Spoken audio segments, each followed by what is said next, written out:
Beta Santos, e hoje nós estamos na terceira parte do livro O Quinto Evangelho, a mensagem de Cristo segundo Tomé, nesse projeto Leitura Compartilhada.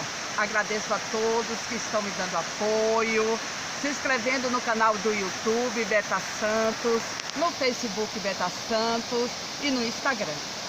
Então, nós vimos a capa, a anticapa, as advertências e hoje nós vamos para a terceira parte, que são as explicações prévias. Prometi a vocês um lugar lindo e maravilhoso, espero que vocês observem a paisagem, mas prestem atenção também à leitura. Então vamos lá? Em 1945, os lavradores escavaram no velho cemitério de Nag Hammadi, no Egito, alguns potes de barro com manuscritos em caracteres coptas. Parte desses papiros, encadernado em couro, foi usado pelos colonos para acender fogo. Parte foi vendida e veio parar no Museu Copta do Cairo, onde esses manuscritos foram guardados durante 11 anos, sem que ninguém lhes desse importância. Mais tarde, alguns peritos examinaram cientificamente esses documentos e verificaram que, além de outros manuscritos, esses papiros continham o Evangelho do apóstolo Tomé, isto é, cópias do original que remontam ao século II da era cristã. Essa cópia da era cristã foi feita em copta, mas entende-se os pesquisadores, os cientistas, de que o Evangelho foi escrito o original em aramaico. Não se trata, como nos outros evangelhos, de uma narrativa da vida histórica de Jesus, mas sim de pouco mais de uma centena de sentenças ou aforismos de Jesus, o vivo. Logo de início aparecem as seguintes palavras. Estas são as palavras secretas de Jesus, o vivo, que foram escritas por Dídimo Thomas. E ele explica o que é Dídimo Thomas. O autor vem e nos dá a palavra aramaico Thomas, quer dizer gêmeo. E em grego, essa palavra chama-se Dídimos. O que quer dizer? Tomé era muito parecido fisionomicamente com Jesus. E naquele tempo dizia, é o gêmeo de Jesus.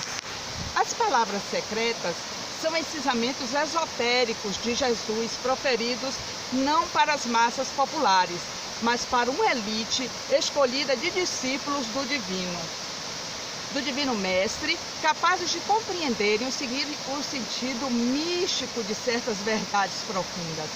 Também pelos outros evangélicos, os canônicos, aqueles que compõem a Bíblia, consta que Jesus disse a seus discípulos, a vós vos é dado compreender os mistérios do reino de Deus, enquanto ao povo só lhe falo por parábolas.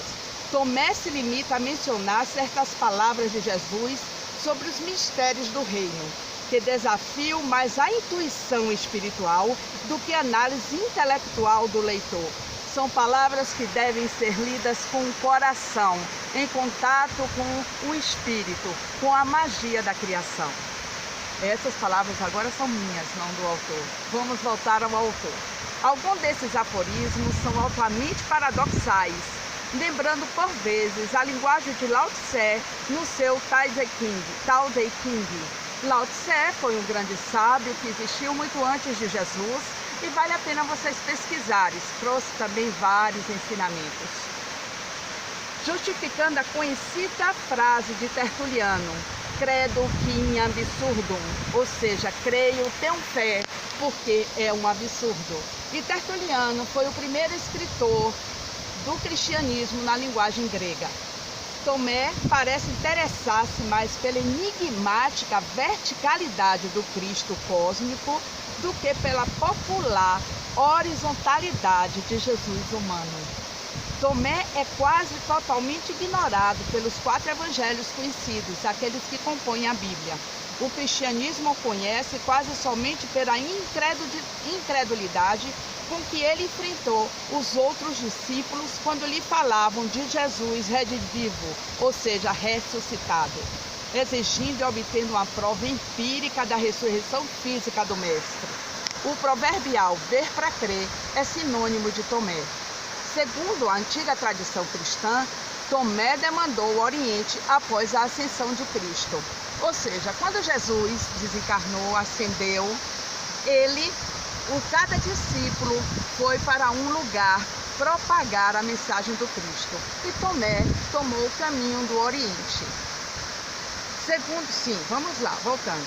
Em 1969, o autor diz: fui visitar a Catedral de São Tomé em Madras, no sul da Índia, igreja fundada pelos portugueses que no século XV foram à Índia com Vasco da Gama.